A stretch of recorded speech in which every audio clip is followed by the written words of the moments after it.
Nous allons étudier le DAF P Aleph dans Masechet Nedarim. Nous reprenons à peu près cette ligne à la fin du DAF P Amud Bet.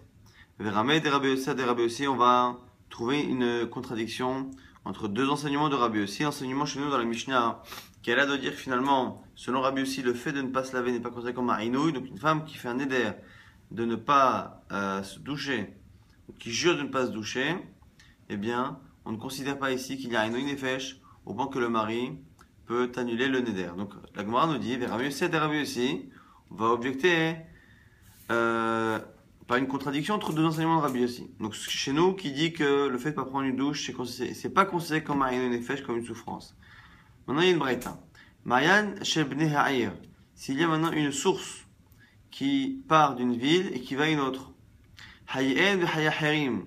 Hay'en kodmim li hayaherim. Si l'eau n'est suffisante que pour alimenter les habitants de la première ville, d'où la source jaillit, mais pas les habitants de la seconde, eh bien ce sont les habitants de la ville d'où la source jaillit qui sont prioritaires. Hay'en kodmin hayacherim, c'est leur vie qui passe avant celle des autres. Behemtam ou behemat hacherim, behemtam konemet et behemat hacherim, lorsqu'il y a un conflit pareil entre les troupeaux d'une ville et de l'autre, c'est les troupeaux de la ville d'où jaillit la source qui sont prioritaires. Gvisatan ou gvisat hacherim, gvisatan konemet et gvisat hacherim, si pareil ils doivent utiliser l'eau pour laver les vêtements, eh bien c'est la ville d'où jaillit la source qui est prioritaire. Hayi hacherim ou gvisatan. Maintenant, si on a le choix entre prendre de l'eau pour laver les vêtements des habitants de la ville d'où jaillit la source, et les autres habitants en ont besoin pour boire, pour vivre. Tanakama pense que c'est la vie des habitants voisins qui est prioritaire par rapport à la lessive et au lavage des vêtements que vont faire les habitants de la ville d'où jaillit la source. Mais Rabbi Yossi n'est pas d'accord. Rabbi Yossi Omer, Gvisatan kodem le chayacherim. La gvissa, le fait de laver leurs vêtements, passe avant. C'est comme si Rabbi Yossi pensait que finalement, c'était presque une question de yudement. En tout cas, ça fait partie de la vie, quoi. Le fait de laver ses vêtements fait partie vraiment des besoins vitaux d'un homme. Donc, on a l'air de voir ici que le fait de laver ses vêtements, la Gemara, il a dit c'est un raisonnement a fortiori. Rabbi Yossi, Yeshvatsa. Si déjà, le fait de laver ses vêtements, ou le fait de ne pas les laver en tout cas, c'est une souffrance au point que ça passe avant la vie d'autres personnes. Alors que finalement le vêtement n'est qu'en contact avec la peau, c'est une partie de la peau. Celui qui ne se lave pas le corps complètement, a fortiori. Là, Gemara dit non, c'est différent. On peut effectivement dire que la gvissa, le fait de laver, de ne pas laver, c'est plus grave que le fait de ne pas se laver le corps. Amre'in, gvissa alima. Le fait de laver les vêtements, c'est plus important finalement que de se laver. Pourquoi? Les Rabbi Yossi d'Amar Shmuel, à cause d'une marma de Shmuel, qui est un peu difficile à comprendre, qui dit quoi? Ha irvovita derecha. La saleté qu'il y a sur la tête, matia lida avira, rend aveugle. Irvovita demane matia l'idée shamutita. La saleté qu'il y a sur les vêtements, elle rend dingue, elle rend folle. Irvovita de goufa, matia l'idée shihane vechive. La saleté du corps donne des boutons. Donc si on regarde dans la gravité, eh bien les vêtements sales rendent fou, alors que la peau qui est sale ne fait que donner entre guillemets des boutons. Donc c'est la raison pour laquelle, selon Rabbi Yossi, c'est pas une contradiction du fait que d'un côté ils nous disent que le fait de ne pas laver ses vêtements c'est plus grave, c'est chaynefesh kelou, mais le fait de ne pas se laver le corps ne rentre pas là-dedans. À ce propos, on a un rapport 3 conseils qui ont été donnés depuis Eretz Israël. Shalchumitam, d'Eretz Israël, ils ont envoyé 3 conseils. Izaru be'arvovita. Faites attention à la saleté de manière générale, à laver les vêtements, à se laver. Izaru be'habura. Faites attention aussi d'être toujours en groupe pour étudier la Torah, en moment chavruta à 2, mais de ne pas étudier la Torah seul. Et Izaru be'na'aniyim, shemehet etc. Et faites attention aux pauvres et aux fils des pauvres, c'est-à-dire enseigner la Torah aux enfants des familles pauvres. Pourquoi? Chez Neymar, car c'est marqué Izal Maïm Midalia. Et ici, Midalia, normalement, c'est des puits, mais on fait un jeu de mots, une racha. Izal Maïm, l'eau va couler. Donc ici, Maïm, c'est la Torah. L'eau où la Torah va couler. Midalav, de ces pauvres, comme si c'était les pauvres d'Akadosh Baruch Hu qui faisaient jaillir de l'eau. Chez Mehet et Torah, car souvent la Torah, elle sort des pauvres pour plusieurs raisons, parce qu'ils sont pas occupés à travailler, parce qu'ils sont modestes naturellement, et que la modestie est nécessaire pour apprendre la Torah. En tout cas, quoi qu'il arrive, on dit de faire attention à trois choses: la saleté, le fait d'étudier en groupe et le fait d'enseigner la Torah aux enfants des familles pauvres. Dans toujours le même sujet, pourquoi c'est pas si fréquent que les Talmidei Chachamim descendent eux-mêmes de Talmidei Chachamim? Amar Rav Yosef, plusieurs raisons. Torah Yerusha Ilahem. Première raison qui est donnée par Rav Yosef, c'est pour ne pas que ces familles-là pensent que la Torah c'est Yerusha, c'est un héritage qui se transmet sans effort, sans rien, que ça se transmet. C'est un héritage. Rav Shisha, Vered Rav Idi Omer, autre raison, pour pas qu'ils se prennent pour être plus que les autres. S'ils pensent que cette famille, eh bien ils vont penser qu'ils ont le sang bleu, qu'ils ont un sang différent, qu'ils sont mieux que les autres. Marzoutra Omer, Mipne Shehen Mitgavrim al Tzibur. Nous dit Marzoutra, c'est pas de peur que, c'est parce que Bichlal déjà maintenant, ils prennent trop de pouvoir par rapport au Tzibur et ils le font parfois pas les Shem. Shem si ils le font les Shem Shemaim, pour le Mishum Kavod Torah, ou pour enseigner, ok. Mais s'ils le font pour eux, c'est pas bon. Avashi Omer, Mishum de Karo Leineshech Hamare. Avashi dit parce que des fois ils sont mezalzelim, ils manquent de kavod au Hamaretz, parce que eux ils pensent qu'ils sont chachamim, les autres ils les pensent un peu simples, un peu bêtes. Et parfois c'est ce manque de kavod qui fait que leurs enfants sont pas terminés chachamim. Ravina Omer, She'en Vevachim Batorah Trila. Ravina dit c'est parce qu'ils font pas la bracha avant d'étudier. Et du coup, on enchaîne sur un midrash très connu. La Maravuda Amarav, au nom de Rav, Maïk Dirtiv, Miaïch et Chacham, Veyevenet Zot, dans Yirmia. Kadol Baruch dit, qui est l'homme, Chacham, qui va comprendre? Hachem dit, Ber pi Hachem, et là, Vaïgida, à qui Hachem va expliquer, qui pourra nous dire la chose. Alma Avda Aretz, pourquoi la terre a été perdue? Nitseta, Kemidba, mais bien envers. Donc pourquoi le temple a été détruit? On demande pourquoi. Akadosh Baruch Hu nous a mis en galoute.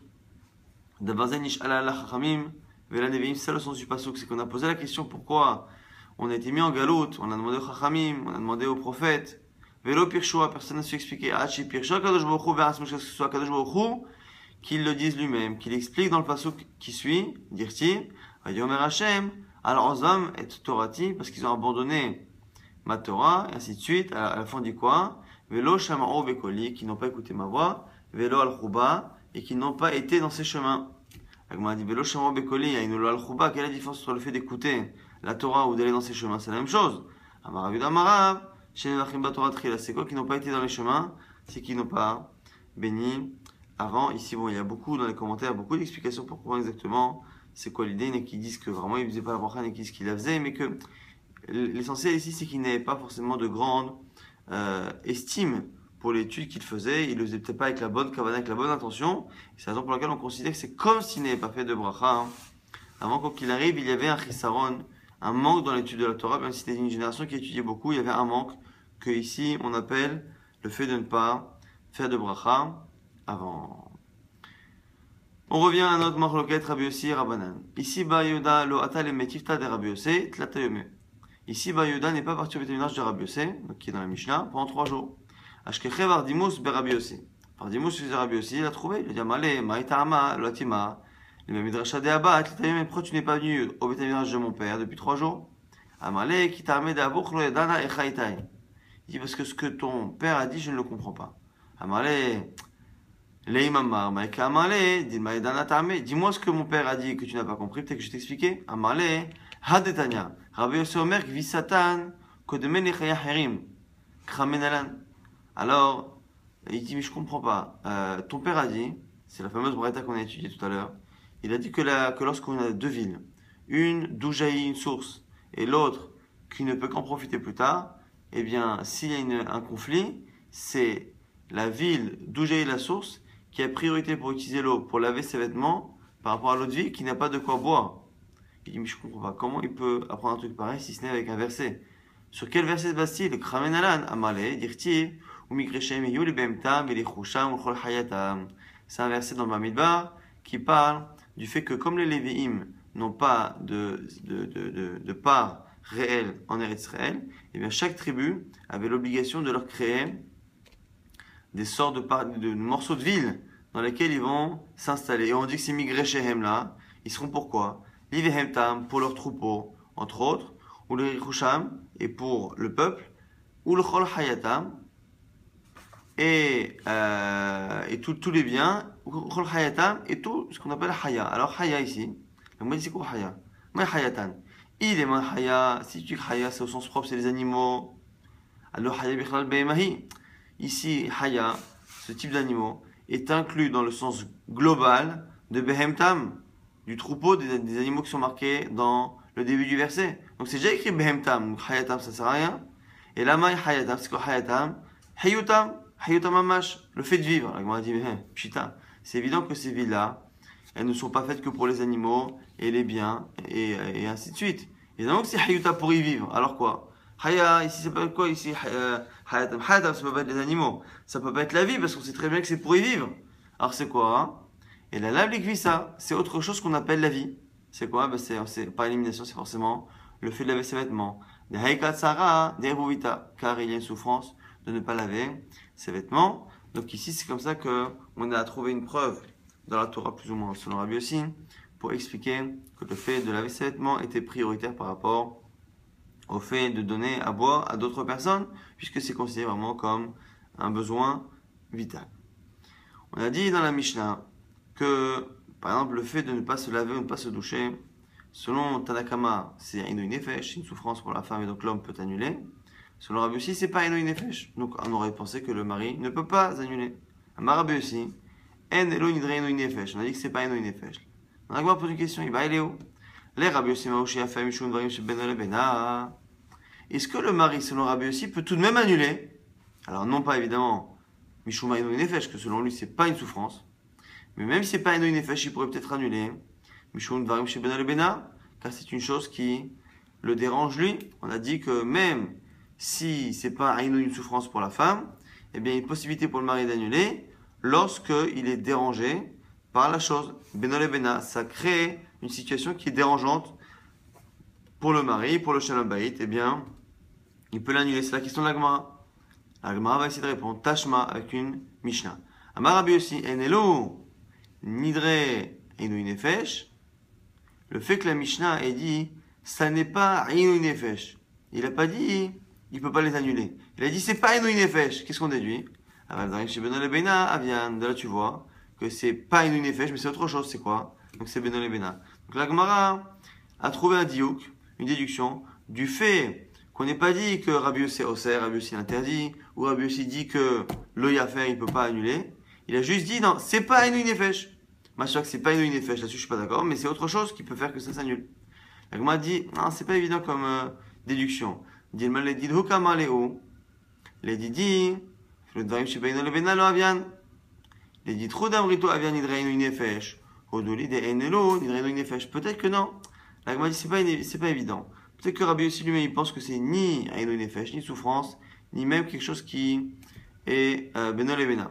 Mais peut-être que Rabbi Yossi n'est venu qu'objecter à Rabbanan selon eux, en disant, écoutez, soit vous êtes d'accord que c'est pas Inouï Nefesh, mais maintenant, au moins, c'est Darim chez Beno Lebena. Et la Gemara dit, alors c'est quoi finalement l'idée? C'est quoi finalement l'idée?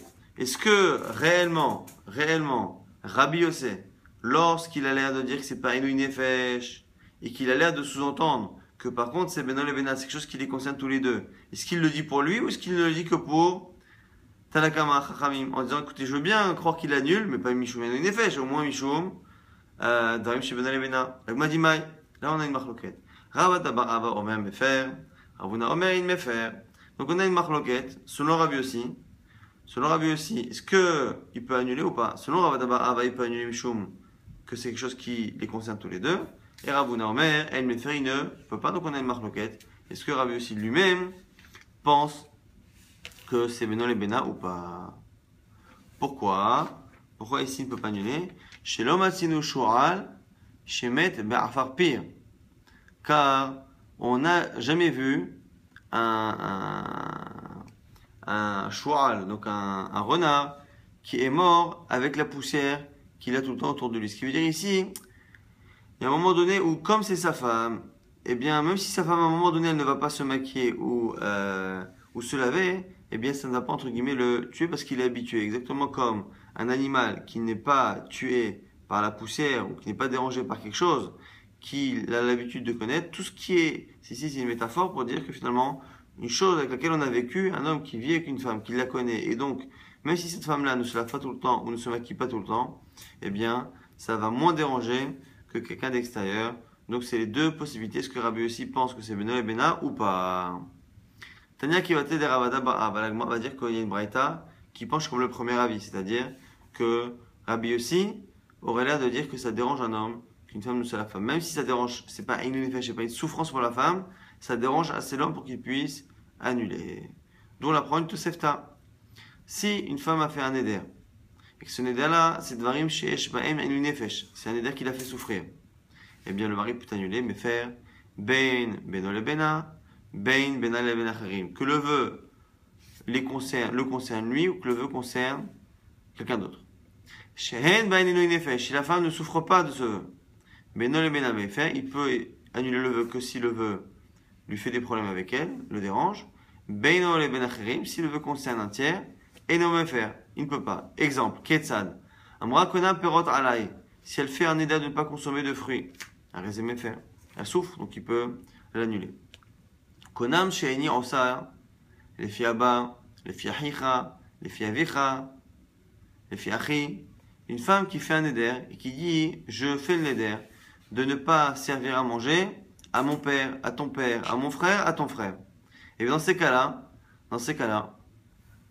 ou chez l'Oeten, Teven ifne bem techoma im ifne bekacha, ou qu'elle fait le néda de ne pas donner à manger à ses animaux à lui, en yachol la femme ne peut pas annuler. Pourquoi? Parce que ni la femme elle souffre de cela, ni lui réellement ça fait des problèmes de shalom bayit. Pourquoi? Parce que même si dans l'absolu lui doit s'occuper de ses bêtes, lui doit s'occuper de son père, l'avdil, et donc du coup on aurait pu penser que le fait qu'elle refuse ça l'embête, il n'empêche ça l'embête, mais ça n'est pas quelque chose qui est réellement intime. Si c'est intime, on peut comprendre. À partir du moment où c'est intime, eh bien, c'est Beno le Bena. Dès que c'est pas intime, et que c'est juste qu'il a un arrangement, ça l'arrangerait qu'elle le fasse, et ça le dérange un peu qu'elle ne le fasse pas, eh bien, ça n'est pas suffisant pour annuler.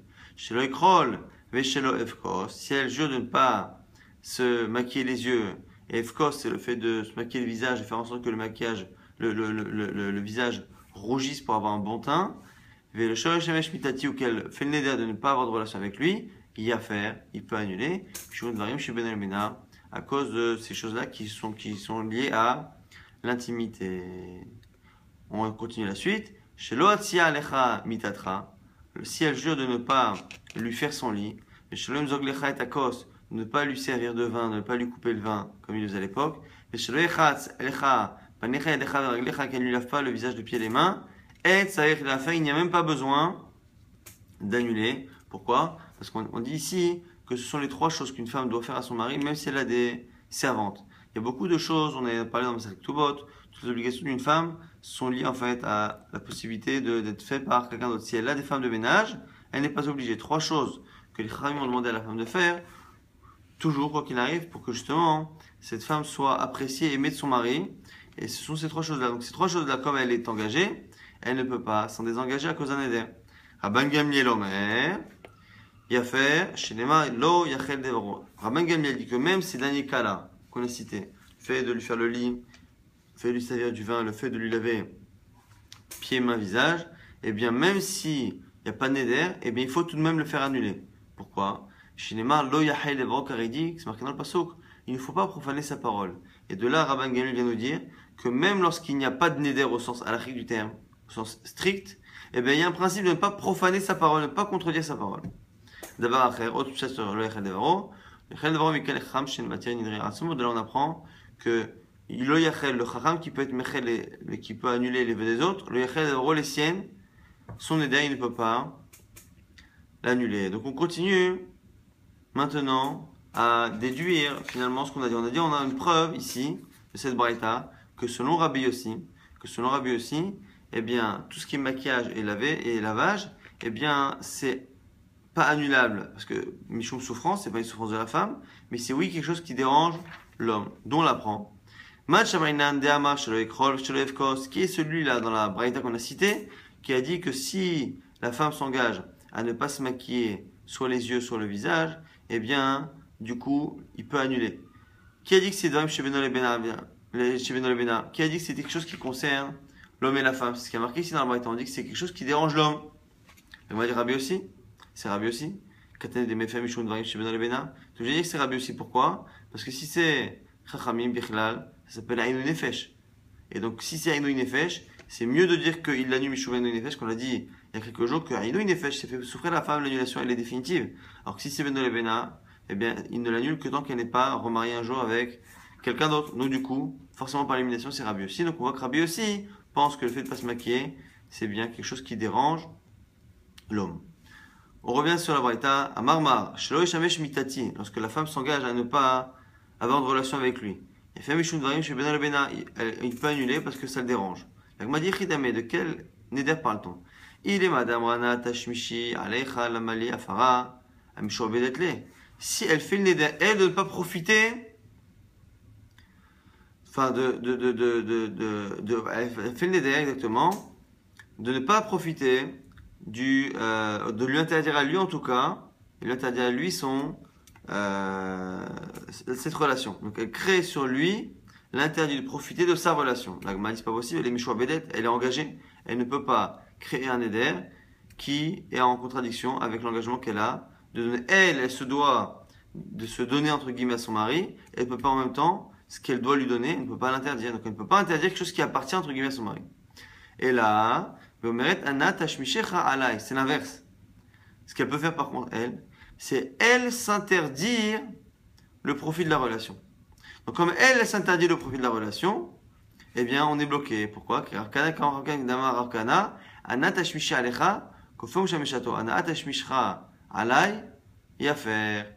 a du gros arcana, que effectivement, pareil, lorsque la femme dit qu'elle interdit à son mari la relation, ça ne marche pas, parce que cette relation-là, elle ne peut pas lui interdire parce qu'elle ne lui appartient pas, elle appartient entre guillemets à son mari.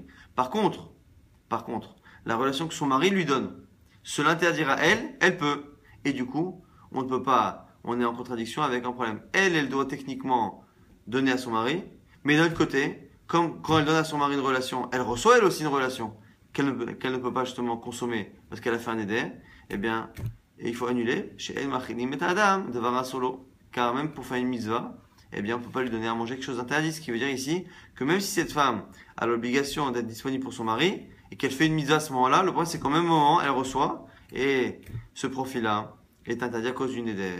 Donc c'est dans ce cas-là qu'il faut faire afara. Maintenant, l'Agma nous dit Mantana Hadetania, qui a enseigné cette braïta qui dit Dvarim mutarim vachrim nagu bahen isur, quelque chose qui est autorisé minadin au niveau de la lacha. Mais certaines personnes ont pris le minag de se l'interdire. Yataracha linok bahen eter kedele vatlan, tu n'as pas le droit de leur enlever ce minag, donc tu n'as pas le droit de te comporter devant eux de manière autorisée pour que eux arrêtent ce minag d'interdire. Shum shineman lo yahel devaro, dont l'apprendre de lo yahel devaro, de ce même passage qui dit lo yahel devaro, ne prendra pas sa parole, un peu comme Rabban Gamliel qui disait que lo yahel devaro, même quand il n'y a pas un éder au sens propre, il ne faut pas prendre la parole. C'est qui Mani? Eh bien, la Gemara nous dit c'est Rabban Gamliel encore une fois qui comprend lo yahel devaro, de ne pas profaner sa parole au sens large du terme, c'est-à-dire de ne pas la profaner même lorsqu'il n'y a pas de neder au sens propre du terme. Donc très rapidement, on va rappeler tout ce qu'on a vu dans ce daf. On a vu finalement que même sur le Rabbi aussi, où le fait de ne pas se doucher n'est pas considéré comme une souffrance pour la femme, on voit que malgré tout, le fait de ne pas laver ses habits, c'est oui une souffrance. Car le fait de ne pas laver ses habits, ça peut rendre fou, comme Noura Shmuel qui dit, le fait d'avoir la saleté sur la tête, ça rend aveugle, sur les habits, ça rend fou, et sur le corps, ça ne donne que des boutons, entre guillemets. Donc c'est plus important de laver ses vêtements que de laver son corps. Et c'est la raison pour laquelle laver ses vêtements, eh bien, sera une priorité des gens de la ville par rapport à la survie des gens de la ville d'à côté. Et d'où il l'apprend de Migre Shehem, Yule Behemtam, de ces parties-là de villes qu'on donnait aux Lévi'im pour leurs bêtes, pour les Rechusham et pour Chayatam. C'est quoi Chayatam? C'est leur survie. C'est quoi ce qui est la vie? C'est pas le fait de vivre évidemment, c'est le fait de laver ses vêtements. De là, on apprend que laver ses vêtements, c'est un besoin qui est primaire. On a dit de faire attention à la saleté, de faire attention à étudier toujours en groupe et de faire attention d'enseigner la Torah aux enfants des pauvres, car les enfants des pauvres, eh bien, sont ceux chez qui la Torah souvent sort Izalmaïm Bidaliav ou Midalav, comme si la Torah ou l'eau sortait des pauvres. La Gemara donne plusieurs raisons pour lesquelles les Talmidei Chachamim n'ont pas toujours des enfants Talmidei Chachamim, soit pour pas qu'on pense que c'est un héritage, soit pour pas qu'ils se prennent pour mieux que les autres, soit parce qu'ils se prennent pour mieux que les autres, soit parce qu'ils ont tendance à manquer de kavod au Hamaret, soit parce qu'ils ne font pas la bracha avant d'étudier ou quelque chose qui ressemble à ça. En tout cas, c'est pour quelque chose qui ressemble à cela qu'on dit que le Beth Amikdash a été détruit, parce que justement, le Al-Khouba, ils n'ont pas été dans l'étude de la Torah exactement comme il faut, et donc c'est la raison pour laquelle on dit qu'ils ont mal fait la bracha ou pas fait la bracha, et donc du coup c'est pour ça que le temple a été détruit. On a vu que selon Rabbi aussi, même si le fait de ne pas se laver, c'est quelque chose qui n'est pas une souffrance pour la femme, ça reste quelque chose qui gêne l'intimité entre un homme et une femme, donc le mari peut annuler à cause de cette raison-là. Même si c'était une marloquette, la conclusion est finalement, la Gemara, qu'il y a une braïta qui confirme que selon Rabbi aussi, il peut annuler parce que ça le dérange. On a vu que quelque chose qui le dérange mais qui n'est pas lié à l'intimité, comme le fait qu'elle serve son père à lui ou son frère, ou qu'elle s'occupe de ses bêtes à lui, même s'il a un profit à cela ou que ça le dérange qu'il ne le fasse pas, ça ne s'appelle pas Beno le Bena, il faut que ce soit lié vraiment à une relation intime, que ça les sépare dans l'intimité, donc la saleté, la propreté ou la relation. Et on a vu à la fin que la seule manière qu'une femme avait d'interdire la relation à son mari, c'est non pas qu'elle se l'interdise qu'elle lui interdise à lui sa relation qu'elle donne, parce que la relation qu'elle donne à son mari, elle ne peut pas l'interdire à son mari, parce que cette relation qu'elle lui donne appartient entre guillemets au mari. Par contre, ce qui elle lui appartient, c'est ce qu'on mari lui donne dans la relation. Ce que le mari donne dans la relation, ça lui appartient à elle, elle peut se l'interdire, et à ce moment-là, on a un problème, on a une contradiction avec la mitzvah qu'elle a d'être disponible pour son mari, et de l'autre côté, l'interdit qu'elle a de consommer. On a vu un dernier avis de Rabban Gamliel qui disait que lorsque la Torah dit le Yachel Devaro, cela parle à la fois d'un éder, mais cela parle aussi d'un cas où il n'y a pas d'éder au sens propre du terme. Même s'il n'y a pas d'éder au sens propre du terme, nous dit Rabban Gamliel, eh bien il faut éviter de faire quelque chose qui est en contradiction avec sa parole. Le Yachel Devaro, ne pas profaner sa parole de manière générale, en dehors même du cadre strict du neder. Donc même lorsque c'est pas un bon neder, eh bien il faut tout de même annuler. Et aussi on voit que lorsque quelqu'un fait quelque chose qui est autorisé, mais il a l'habitude il a le minag de faire les choses de manière assourde, il ne peut pas changer, on ne peut pas le faire changer, car ici c'est un peu comme si finalement il profanait sa parole en changeant de minag et en prenant finalement le minag de la halakha stricte qui s'était autorisé. Le fait de s'autoriser quelque chose qu'il avait pris l'habitude de s'interdire rentre dans le cadre large de l'Oyachel Devant.